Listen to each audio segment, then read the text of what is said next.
Assalamu alaikum. My name is Firas Hamdan. I was born and raised in Massachusetts. My mother is a Southern Baptist Protestant Christian. Also born and raised in Massachusetts. My father is Lebanese, from the South. He's Shia Muslim.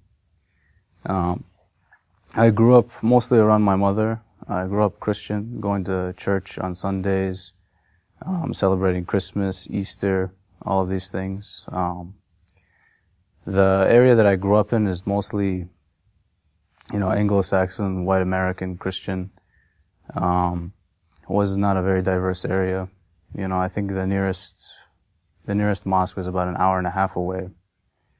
Halal meat is also an hour and a half away. Anything pretty much like Islamic or ethnic or anything is very far.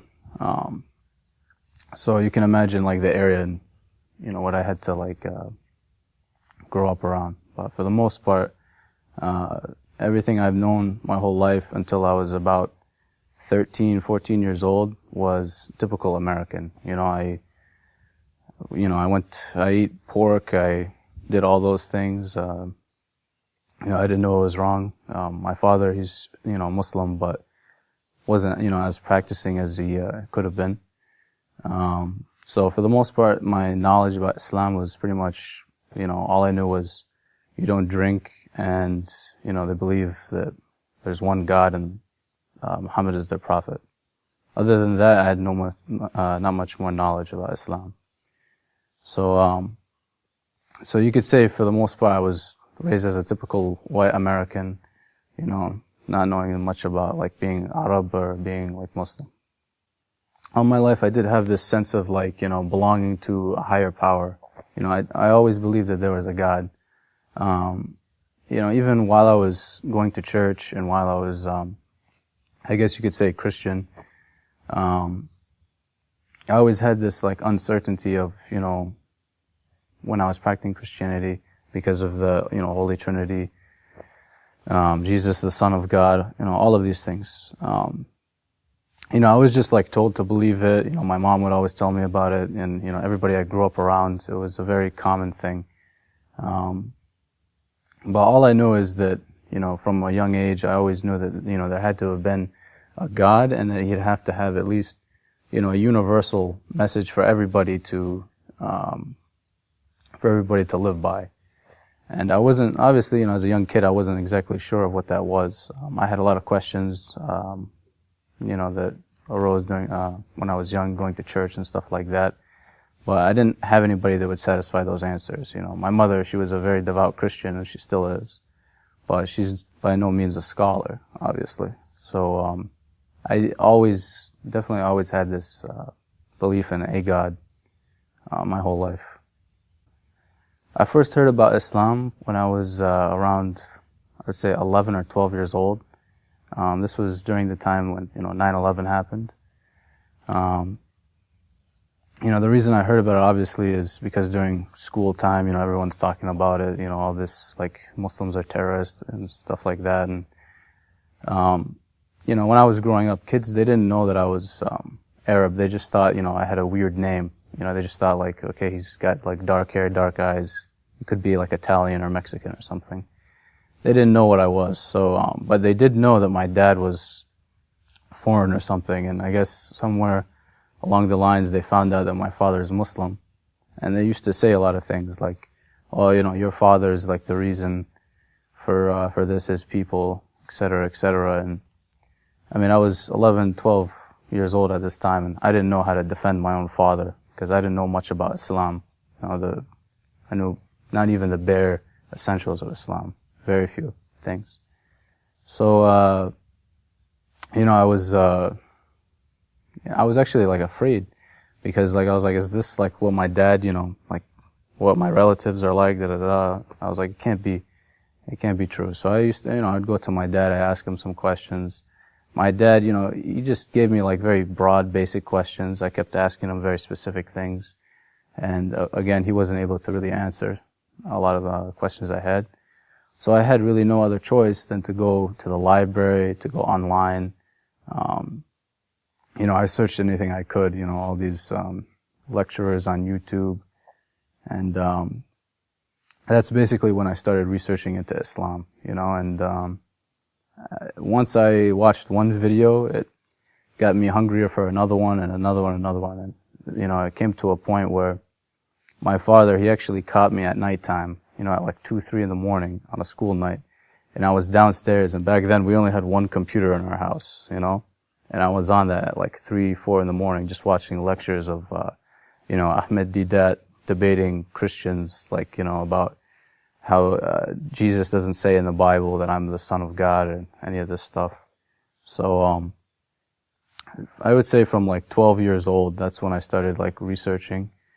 And it took me about, I'd say 2, 3 years of, watching lectures and reading so many books to finally convert to Islam. And at that point, it took a lot out of me. It was very hard for me to let go of that belief that Jesus is the Son of God, because ever since I was a kid, that's all I've ever been taught. If you don't accept him, you're going to go to hell because of this. And it wasn't like a very quick thing. It wasn't like, like I heard one verse and I was like, that's it. Or I heard one thing and that was it. It took a lot of convincing, because obviously I had my own bias. I heard many things about what Islam says, this and that, and I had to satisfy it. So it was around like 12 years old, I'd say. That's when I started. The need to search and to figure out what exactly Islam was, I think it was more of like a way of trying to justify, like, my father is a good person, because a lot of people at that time were saying, this and that about Islam, terrorists, they abuse women, they're chauvinistic, all kinds of stuff like this. So, and I know my father is not like that, obviously.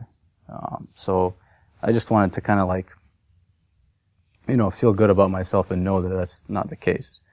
But what I found was much more. I found truth in it. I found things that made much more sense than what I was already believing, going to church and stuff like that. They brought up a lot of questions that I couldn't argue, and it basically just opened my mind. I always wondered why, we're supposed to be a monotheistic religion, Christianity, yet we have 3 gods. You can pray to God or Jesus or the Holy Spirit. I never really understood how is that, one God. That's one of the things that really attracted to me, Islam. Islam, it's very simple. One God, one prophet, and that's really what attracted me the most to it. At that time, because, I had no, friends, no relatives, no Muslim contacts at all. When I went online, most of what I seen, most of the websites I found, lecturers I found, were Sunni websites or Sunni speakers. So at that time, that's what I believed in, and for the most part, I was more concerned with the oneness of God. I wasn't really going into, the history so much about Islam. I was mostly concerned with, what do they say about God? What is God like? Does God look like a person? Does he have blonde hair and blue eyes? Can you see what God looks like? All of these things. Those, I think, were the points that I really looked for. The books I looked for were about that. The lectures I looked for were about this kind of thing. So I would say for about, from 12, 13 years old until 18, that whole time, I was a practicing Sunni Muslim. I looked up online how to pray like a Sunni. All of these things, I practiced exactly like a Sunni. So during the period between I was 12 to 18 years old, this whole time, I was very serious. At that time, I went to school, I played sports and stuff like that. I was the only Arab/Muslim in my entire school. From elementary school to middle school all the way to high school. Never had Muslim or Arabs as classmates. So I was the only one. And, in a way, I kind of liked it. I was very, very serious, and I wanted to be a good example for everybody else, and I was not afraid of being different. I remember my junior year in high school, I decided I wear, like the skull cap. I think they call it a kufi. I wore it to school every single day. I I wanted people, I wanted people to come up and ask me, why do you wear this? Why are you, like this? Why don't you eat pork and stuff like that? Of course, during that time, I was still eating, haram meat, and all that other stuff, but they they didn't know that what I was doing was wrong. But yeah, I kind of wanted to attract this attention. And I think that's, in the beginning, that's what I really liked about Sunni Islam, because they do, they have a lot of da'wah, videos and stuff like that. They go out to non-Muslims very much, and they're very active. And that's kind of how I was. I was very, out there. I was, debating people a lot in school, Christians, Jews, I was very into that, especially with Christians. I always, anytime, there was people talking about politics or religion, I wanted to be the first one in there and say my 2 words, But, when I was 18 years old, a senior in high school, my father, it's not like my father didn't see all this. He noticed, he's like, oh, my son, he's a Salafi, he's praying like this, he's saying everything is bid'ah, and, my dad had a conversation with me. He's like, why are you Sunni or whatever, he started saying a lot of things. He's like, they did this and they did that or whatever. I wouldn't take anything my dad would say seriously because at the beginning, when I started researching Islam, I kind of established that my dad is not a valid resource of what, religion is. So, I would argue with him about these things, and I would, beat him with the Sunni argument against my dad who's Shia, So, I said to myself, I was like, okay, I was turned off already by, Shiism. I seen a lot of things online, pictures, stuff like that. I would be in a lot of chat rooms and stuff online saying that Shia, they hate the, companions, they hate all of these things, hate, all these. So I was just wondering, what made them hate these people so much, or do they hate these people so much? All of these questions kind of arose. So I was like, I owe it to my dad. Why don't I just check into this, see what it's like?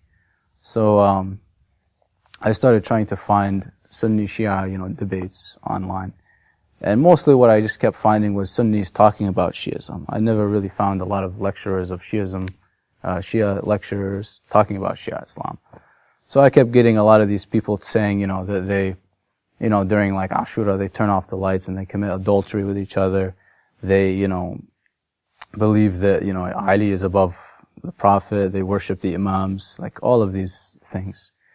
So I was like, what, when I was going to church, people would say a lot of things about Islam. So I was like, okay, this sounds a lot like what I was told about Muslims before I became Muslim. So let me look into it a little bit more.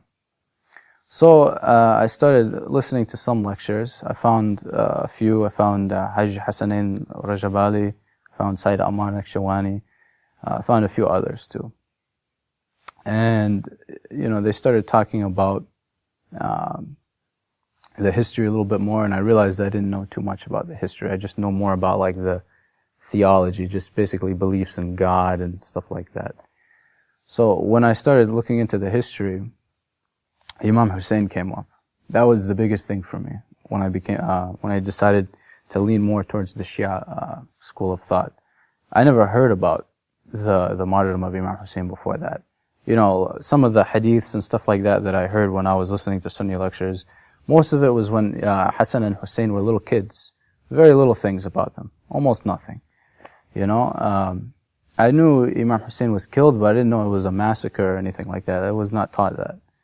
So the first thing that I seen about Imam Hussein when I heard about the massacre, that made me really doubt everything that I ever learned, when all these books that I read, all the lectures I heard. I used to listen to Khalid Yassin, I used to listen to Hamza Yusuf, Ahmed Didat, Yusuf Estes, all these guys, all these Sunni lecturers. Never once did I hear anything about Imam Hussein and Karbala and how he was sacrificed. So once I heard about that made me dive into the world of Shiism.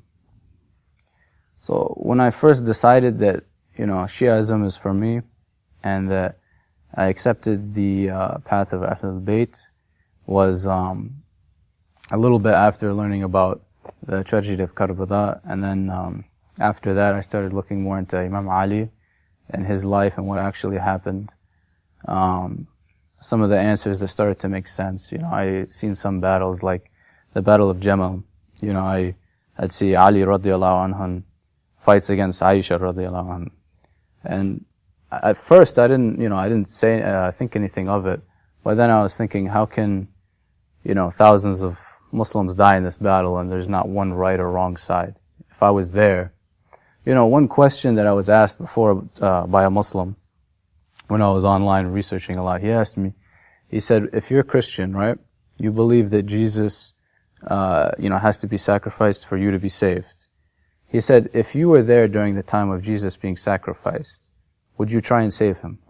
Or what side would you be on? Because if you save him, then he's not dying for your sins. So, who do you accept as God? And it's kind of like a situation that basically shows all the imperfections in it. In Sunni Islam, if you were there during the time in the Battle of Jamal, with Ali on one side and Aisha on the other, you have to choose. There's a right or a wrong side. And that made me think about many other things. There's a lot of other battles, obviously Battle of Safin, the Prophet said, Ammar ibn Yasir, he'll die shaheed on the right side.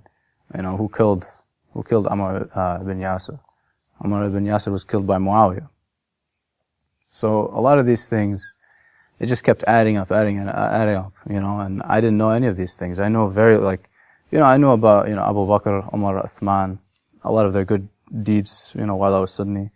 But I never heard any of these other very controversial things. And once I started seeing that, it was like an onion. It just kept peeling and peeling and peeling, and it kept smelling worse. And Shiism, everything that I was told about it, they had an answer for. There was a lot of things that I was very uncomfortable about, about Muta, about, the 12 Imams, and do you pray to them, or what is it, tawassul, or, etc., all these questions. I got an answer for it, and I got not just a Quran verse, but I also got hadith to back it up, tafsir, and all of these things. And a lot of the Shias that I listened to online, they were just extremely knowledgeable in history. It was like sitting in a history class. Most of the lecturers that I heard that were Sunni, they talked more about just kind of like, rational thoughts, like, okay, of course God is one. Like, they would talk about Christians, like, how can you believe, that Jesus is the Son of God? Don't you have, a mind? God is one. So when I was becoming Shia, and I was thinking, like, all of these guys, they would talk so confidently to these Christians and saying, how can you believe in the Trinity and all these things? You're an adult. Well, I was thinking, if you guys are talking about how can they believe that, you have Imam Ali. He was born in the Kaaba. He was, the successor of the Prophet. All of these things that he has, under his belt. And you put him as the same as other people. All of these things that I was seeing in Christianity that I, thought that made me doubt, I was finding them a lot within Sunni Islam. And Shia Islam, I did not find any faults. Every question that I had, I was given a very satisfying answer. So when I first, reverted or converted again to Shiism, that was, I would say, my real conversion. Because before, when I was Sunni, I used to eat, anything chicken, there was, haram food and stuff like that. When I became Shia, I was like, okay, that's it. Like, I've, looked at it from every angle possible. This is, the true religion of God. So I took it very seriously. I remember one day I was at home, and for a while now I've been eating haram meat while I was Shia, and I was like, okay, I can't. In my head I kept saying, I can't do this. I can't go on for much longer eating this and knowing that it's wrong. So one day my mom, she made a meal for us. We sat down, and I looked at it and I'm like, all right, that's it. This is my last meal. This is it. Like, I can't keep doing this anymore. So I told my mom, I said, listen, I'm going to eat this right now, but I'm telling you, from now on, I'm not eating any more meat unless it's halal meat, okay? And my mom thought I was joking, and my mom actually didn't even understand, the concept of like halal and not, halal meat. So, of course, what's she gonna do? She's my mother. She's been cooking food for me since I was a kid, and I've been eating it. My mom's an amazing cook, obviously. So she was very angry. I knew it was gonna happen because I know my mom's thoughts about Islam. She's, it's been very hard practicing, around my mom because I know it bothers her a lot, and she's, she prays a lot for me. She always thinks that I'm gonna come back and stuff like that, and always invites me to her Bible studies. But sometimes I go just for whatever. But anyways, I remember she told me, she said, if you're gonna do that, if you're gonna start eating, blessed meat, then I'm not gonna cook anything for you anymore. So at that time, between 18 and 20 years old, when I graduated from high school until 20, my mom, she didn't cook any more meals for me. I had to cook everything for myself at home. That was probably the hardest time of my life. My parents at that time, they got divorced. My father, he moved back to Lebanon. I was home with my mother and my younger sister. I inherited a lot more responsibilities. And on top of that, I made my mom much more angrier than she needed to be. So at that time, it was very tough for me. And some of the friends that I made at the Sunday mosque that I used to go to, I didn't tell them right away. I kind of just didn't really say anything. I would bring up certain Shia beliefs, subtly. I kind of was using taqiyya in a way. I would bring up issues like, do you think the Prophet would never make a mistake? Or, come on, Imam Ali, I really think that he deserves a higher status than what he has, stuff like that. But eventually, they figured it out. I started praying differently. They started asking questions. Some of my friends, they were Maliki, so they prayed with their hands down, so they didn't really get right away that I was Shia. They just seen that I was starting to pray a little differently. But then, I started saying some stuff during, around Muharram, when I would go to the mosque and they would fast, on the 10th of Muharram. And I would find out exactly why they do that. It's, my friend, he told me, he's like, the 10th of Muharram is a good day, we should fast. And I was like, what do you mean? Why do we need to fast? His name was Fuad. I told him, I said, Fuad, this is the day that the grandson of the Prophet was martyred. This is a day we need to mourn. We should think about exactly, how, his family dealt with it and all these things and stuff like that. And he said, that was the first time I remember they're like, are you Shia? And I was like, I know I couldn't hide it. And I was like, yeah, I'm Shia. I can't do these things anymore. I know what's right and what's wrong. I can't pretend like I don't see them. And after that, I noticed they started distancing themselves, so they stopped, asking me to hang out as much. I remember one time after a few months, they asked me to come to their house. It was like a big group of friends. They invited me down into their basement where we used to hang out. And, they were very serious. Very, very serious. They're usually always joking around, stuff like that, but they were all very serious. And at this time, they were all they grew their beards very long, and they were wearing dish dashes all the time. I noticed a big difference within a few months, period. They sat down, they told me, they're like, Faraz, listen, you're our friend, and, you can't be Shia. We care about you, we don't want you to go to hell. You can't be Shia. They're like, what's the deal? Why are you Shia? Just because your father is Shia, you don't have to be Shia. First thing I told him was, I'm not Shia because my father's Shia. I was Sunni before, so obviously I'm not Shia now just because my father told me to. If he told me to be Shia, I would have been Shia a long time ago if I wanted to believe it from him. So they started asking questions. I would give them, a lot of things that, I was saying, ways of doing wudu and stuff like that. Hadiths of, Abu Hanifa and Imam Jafar as-Sadiq alayhi salam. But everything that they said, they're like, no, this is not true and this is not true. Anytime I'd ask them, okay, can you give me, an argument for this from the Quran, from a hadith, anything like that, They just say, no, like you guys, you have made up, like hadiths. They're not, strong. You know, even they would say you have a different Quran. You know, I told them, well, okay, if we have a different Quran, okay, you have a Quran over there, let's take your Quran and let's see, how it goes. So, obviously that didn't get anywhere. I didn't hang out with, my Sunni friends as much. So I started trying to look for Shias within my area. By within my area, I mean like, they lived at least an hour and a half away. Because where I live, there's nothing. There's no Shia, there's no Muslims, let alone anything, you know, ethnic at all. So I started looking like on Facebook, anything for like Shia groups within Massachusetts, you know.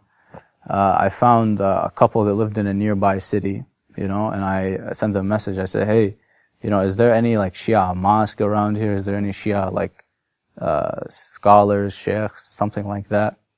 And, you know, alhamdulillah, he got me connected with some brothers, and, you know, I was able to go to an actual majlis for Imam Hussein.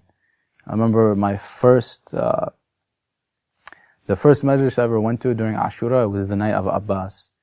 And I didn't know at all what was being said. It was all in Arabic. Matter of fact, it wasn't even a lecturer. It was, we went to a small house. There must have been like 30 people at max. And we were just watching a TV of a guy speaking, you know, and I didn't understand anything he was saying. I'd ask, you know, one of the guys I was with, you know, who was he talking about? He said he was talking about, you know, Abu Fadl Abbas, and he was, you know, explaining to me more detail in the story. And I remember that day was like very strong for me. I was like, you know, I remember from that day I was like, that's it, you know, I'm gonna find an area where there's Shia, and I have to be there, because not only I'm very isolated from Muslims in general, but like being around Shia, there's nobody I know. So when I was 20 years old, I transferred to a college that was in Boston, you know, closer to the inner city, and there was a Shia center there that was a little bit bigger. I went there, and that's when I learned a lot more. I would read much more books, Peshawar Nights, Najl al-Balagha, of course, you know, a lot of books by Imam Zain al-Abidin. But that was I'd say the biggest point when I was Shia was the first night that I went to a majlis for for Abu Fadl Abbas. You know, the Ahlul Bayt, they saved me from a very like troubling existence in life. You know, when I was younger, when you come from like a mixed family, when your mother's, you know, American, Anglo-Saxon white, your father's, you know, Arab, he's Muslim, and my mother's Christian, you have an identity crisis. You know, I didn't know where I belonged. I was struggling being, you know, a Christian. I didn't know like if, you know, Muslim is the right faith and stuff like that. But once I got satisfied with, you know, the path of Ahlul Bayt, they saved me from a lot of things. You know, most of my family, they're not Muslim, you know, and I see their lifestyles are much different than mine. Everybody I grew up around are not Muslim. They got into a lot of drugs, you know, alcohol, partying, stuff like that, and I know I could have easily been influenced with that if I didn't have these role models like Imam Ali alayhi salam, like Imam Hussein alayhi salam, like all of the Imams we have, the Prophet, of course. If I didn't have, you know, a solid foundation for Islam, as far as like when I first started learning, I could have easily fallen into this lifestyle. You know, I was mostly in the world of sports. And in the world of sports, you know, you get offered a lot of things. And if I didn't have a strong faith, you know, in the Ahlul Bayt, then I would have easily fallen.